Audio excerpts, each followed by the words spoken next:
잠깐만 내려보세요.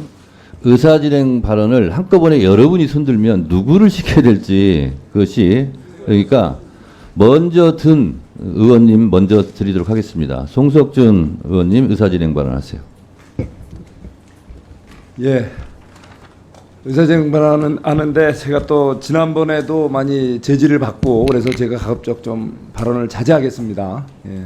그럼에도 불구하고 오늘 위원장님 발언하시는데 그 시작하시면서 지난번 민주당 의원님들이 대통령실을 찾아서 이 문서를 송달하는 과정에 대해서 객관적으로 그거를 얘기를 하셔야 되는데 마치 그걸 적법하게 전달하는데 마치 대통령실에서는 그걸 불법적으로 거부하는 것처럼 내팽개치는 것으로 표현하는 것은 적절치 않다고 생각을 합니다. 예, 그것은 법문구를 또 곰곰이 다 따져 보십시오. 예, 명백하게 이번 탄핵에 관한 청원은 기본적으로 청원의 대상이 아닙니다. 예, 그리고 또 아까도 하신 대로 청원이 들어와도 우리 상임위에서 이렇게 또 회부해서 논의하기 위해서는 그렇게 적격성을 가져야 되는데 그 적격성도 안 돼요. 예, 그 중요한 안건이라고 얘기를 하시는데 중요한 안건이면 왜 중요하냐? 탄핵이기 때문에. 그러면 그것이 결과적으로는 우리 상임위의 청원 안건으로 적합하지 않다는 반증 아닙니까? 예? 결과적으로 말도 안 되는 5가지 이유를 들어서 대통령을 탄핵하겠다라고 하는 그 탄핵 안에 대해서 청원 형태로 들어온 그것을 결국은 우리가 과거에도 지난 우리 문재인 대통령에 대한 탄핵안이 우리 그 당시에 우리 당 우리 법사위원장 시절에 그게 청원이 들어왔음에도 불구하고 다뤄지질 않았어요. 이유는 그게 성격상 탄핵에 관한 내용이 청원 대상이 아니로 봤기 때문에 그러면 지금 왔다고 해서 이게 달라질 건 없잖아요. 근데 그것을 마치 적법한 이런 청원인 그 대상도 아닌 그것을 갖다가 뭐 적법하게 정달하겠다고 했다가 그 대통령실은 여러 가지 법적 검토를 안 했겠어요? 분명히 그 불법적인 서류 전달이니까 거부했을 뿐인데 그것을 어거지로 마치 이거 거부를 고의적으로 하고 뭐 폭력적으로 거부하는 것처럼 뭐 그때 그 상황을 보면 참 이해가 안 가더라고요. 제발 좀 우리 국회가 민생이 산적한 이 엄중한 시기에 제발 좀 그런 불필요한 행위로 국민들을 눈살 찌푸리게 하는 일이 없었으면 좋겠고요. 우리 법사위가 좀 정상적으로 오늘 논의하고 오늘 또 안건 조금 이따 대체 토론도 하겠지만 제발 좀 이제 오늘 모두에 있었던 것 같이 모범적인 모습을 의장님께서 좀 많이 조성해 주시고 정상화를 시켜주셨으면 고맙겠습니다. 고맙습니다. 네. 의사진행에 관한 건데 위원장 요청사항이기 때문에 그것도 제가 답변 드리겠습니다. 수박밭에서 벌어진 일을 호박밭에서 얘기하면 안 됩니다.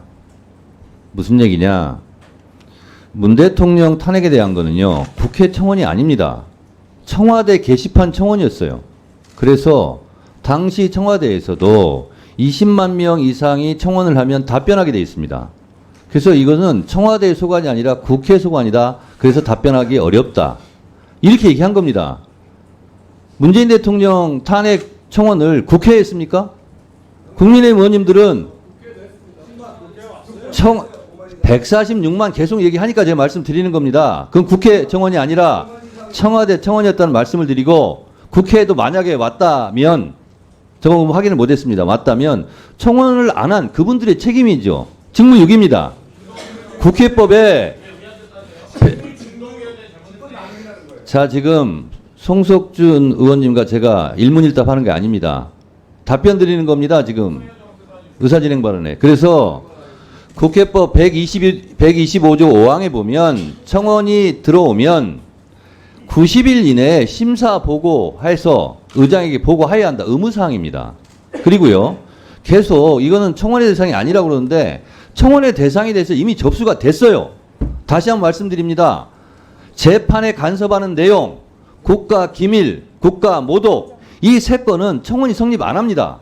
지금 140만 넘게 한 이 청원은 그 세 가지 사항에 해당되지 않아서 자동 접수돼서 법사위에 지금 와 있는 거고 그걸 가지고 한 겁니다.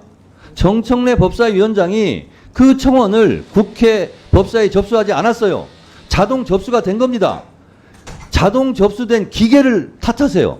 저를 뭐라 하지 마시고 저는 올라온 거기 때문에 그것을 청원 소위로 보낼 거냐 전체 회의에서 토론할 거냐 청문회 할 거냐 이거를 판단하는 겁니다.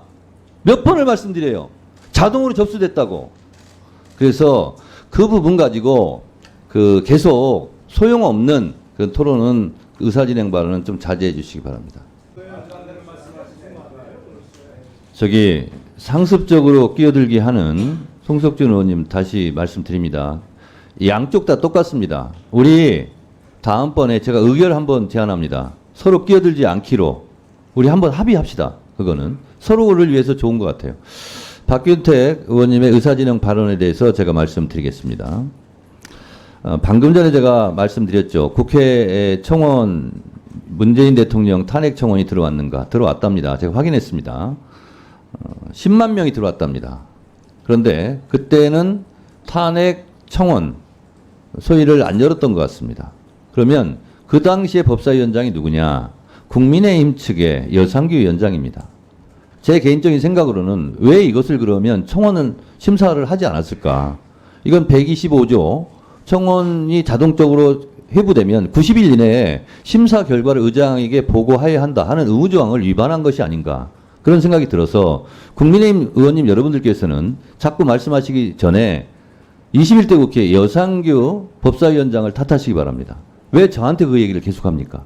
다시 한번 말씀드립니다만 문재인 대통령 탄핵 청원은 국회 청원이 아니라 청와대 게시판에 146만 명이 된 거고 20만 명이 넘으면 답변해야 한다는 조건에 따라서 청와대에서 이거는 우리가 답변할 사항이 아니고 국회 소관사항이다라고 답변한 것으로 알고 있습니다. 그러니까 이 부분은 이제 클리어하게 정리가 됐죠. 국회 청원을 왜 안 했느냐?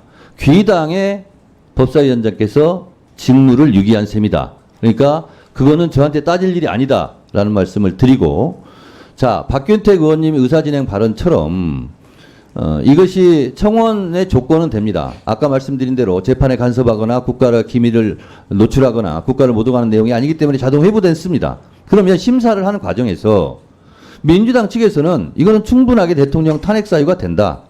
국민의힘 측에서는 탄핵 사유가 안 된다. 이렇게 찬반 토론을 하면 되는 겁니다. 그런데 그 찬반 토론 결과에 의해서 법사위원들이 18명밖에 안 되기 때문에 대통령 탄핵 소추안을 제안할 수가 없습니다.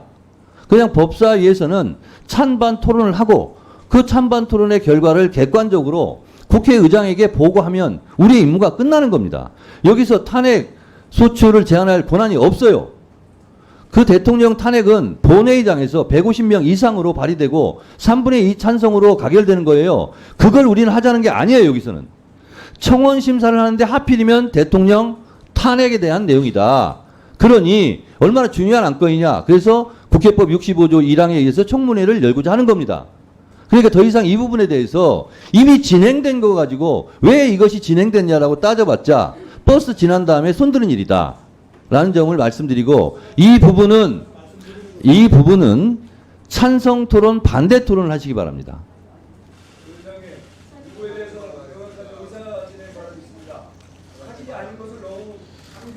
송석준 의원님은 민주적으로 의사진행 발언을 하려면 본인 했기 때문에 손들지 마세요. 가급적이면.